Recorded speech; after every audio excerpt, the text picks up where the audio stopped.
So through demographic profiling by the AI, which is a form of prejudice, right?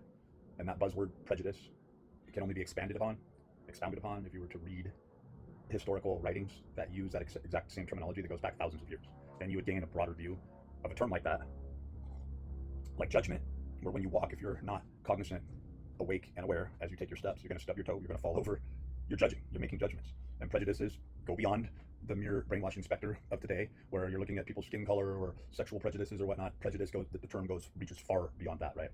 Which really implies discrimination, right? So they want to turn prejudice and discrimination into very shallow word salad, and that's perfectly fine if you understand the context or the dialectic that you're speaking under, the discourse, right? And this is marginally where this disparate separation between the adept, or people who are challenged to know more, right, and to use such the artifice of such language models or terminologies, where you can see how pocketed groups will try to keep a language model alive and active that's only being displayed within a certain prerequisite group, right? And then everyone wants to break down the halls as if we're talking about some sort of elite golf club that doesn't allow women or people of certain skin color, right? Which I wholeheartedly say break down those walls of those alma mater, right? Because this is not a place of comfort, but a place of education that I'm talking about, a higher level of the term matriculation, right? An invisible college, if you will. Many of us, like if I were to tell you that through these throughways of the demographics, the prejudice that AI is showing me, in a negative, looking at it in a negative terminology, not just through the discourse of looking at disparate compartmented separations of word use and understanding, but to say on a very crude level, this is what it means, that categorically my demographic information is being fed to certain people. I'm sure that most of you would agree with that. And so most of the people that I'm talking to are probably over 20 years old. It's probably more like in the 34 to 70-year-old and up bracket, but mainly 34. So if you were to really look at the people who are viewing this, even over the expanse of 4 or 5 years, to say that within the next 30 years, you're probably all going to be dead. The majority of you are going to be dead. And if you looked back 30 years ago, it was 1996. And that might seem like yesterday to most of you, because it does to me. Right? I have a son that was born in 1996, right? And he doesn't look that old to me. He's 30 years old. So if I were to tell you that when you look at these 30-year chunks or 15-year chunks, I was watching Back to the Future the other day. I put a link up on this channel down below of an archive that has all 3 Back to the Future VHS recording versions. And I think that those movies were important to be made, along with the flux capacitor. I think Jesse Michaels did a breakdown on a real quick breakdown on Back to the Future, showing how Doc Brown comes from Townsend Brown, and there's 2 T's, and Emmett, his first name. And I always did feel that there was some sort of encrypted message there that had to do with time travel and time distortion. And so this ties directly in with what I'm discussing. But in summary, for my first thought there, if I say the majority of you that are watching this right now will be dead within 30 to 40 years of me saying this, that creates a very ephemeral and finite deadline, doesn't it? It's no longer kind of this fun little conversation that we're having that's sort of playing with value systems, right? Prejudices, judgments, disparate separations, so that we can understand or formulate a language model that differentiate between these zeros and ones and all those little areas in between, because we're talking about a chasm.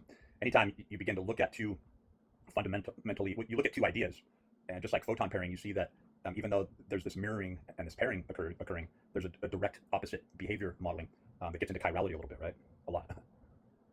So this is the last in the series before I branch on and begin to talk about some events that took place in my life just 13 and 18 years ago.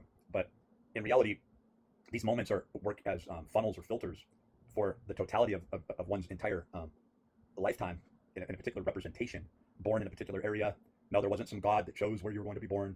The Lamb's Book of Life, if there is one, is an arbitrary recording system that is being done to profile people on in through death.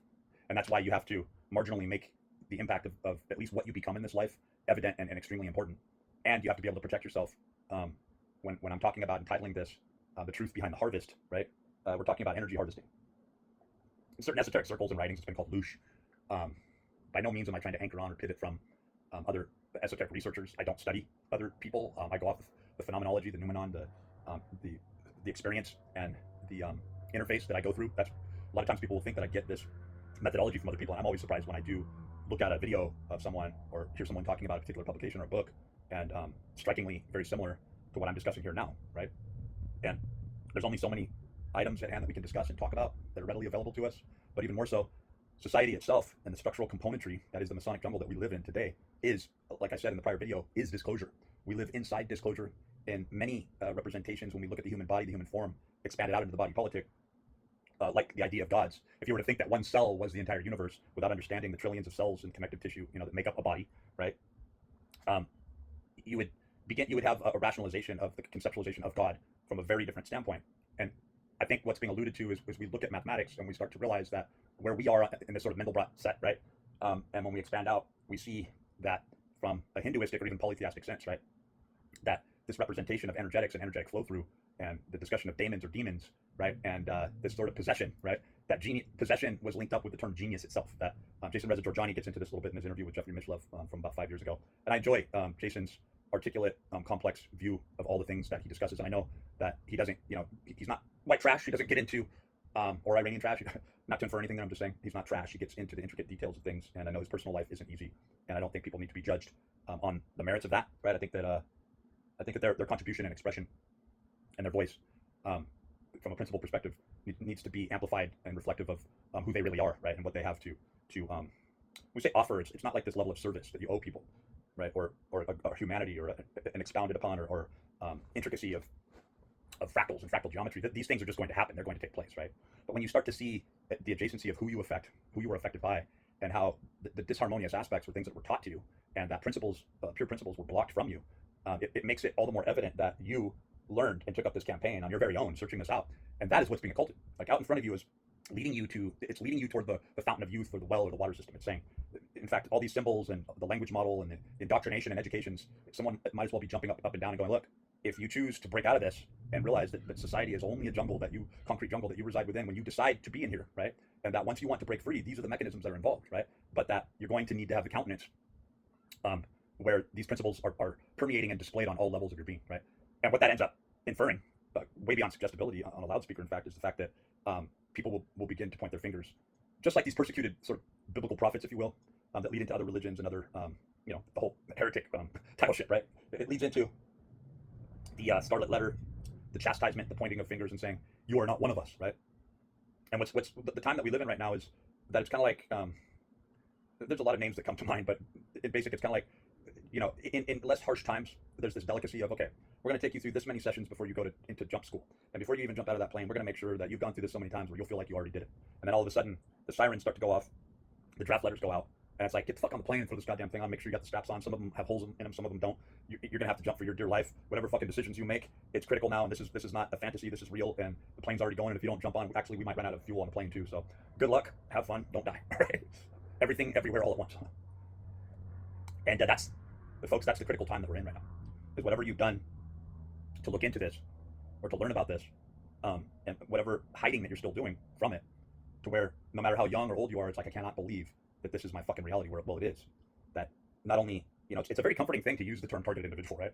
And people are comforting. It's like, well, you think that a government that has a few trinkets and a few weapons is watching you, but you can go live out in the desert away from everyone and sort of hide and recoil. Or these concepts that I'm talking about, everyone, this is open source, everyone knows about this. I might go off on a trail and use one of your ideas, even though there's no way that you have any original ideas, right? And so I'm going to sort of piggyback, not sort of, just blatantly theft and use the concepts that you're talking about and reinterpret them in my own detail, right? And it's like, well, that's inspiration. And it's like, no, that's not inspiration. When you get down to principle thinking, it leads you in a particular direction that is backward engineered and definable no matter what planet, solar system, time, era you land on. Not even intelligence, or the intelligence that is adhered to, that represents certain language models, is going to differ from this when we get into the base principles. And the main principle is purity and purification.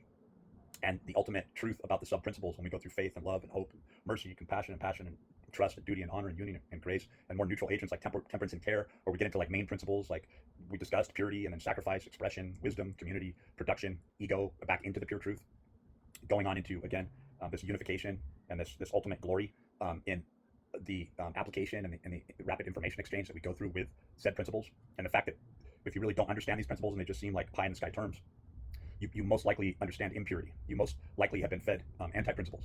You most likely think that there's a place that liminally exists between principle and anti-principle. And that's not the way the reality works. In fact, these principalities are what make a person weak and create these flimsy abstract notions that put a person under expiry. And you are literally fighting for your existence, not just your life, but your existence. And you need to make it count. And is ridiculous or strange or however you want to look at me, esoteric or woo-woo you think I am. Well, the real esoteric principles of light are a very profound study, and you're going to find this to be true whether you're looking at the Nag Hammadi, or the Dead Sea Scrolls from a Gnostic or Coptic perspective, getting deeper and more intrinsically in with philosophy, looking at religious studies, and then finally realizing what's happening on a broader scale when we zoom out and we see the implications of the volatility of the markets and how society is being run. And once you see it, you cannot unsee it. And this is the final excerpt here on this three-part series of the harvest, the truth of the harvest, and what that really means.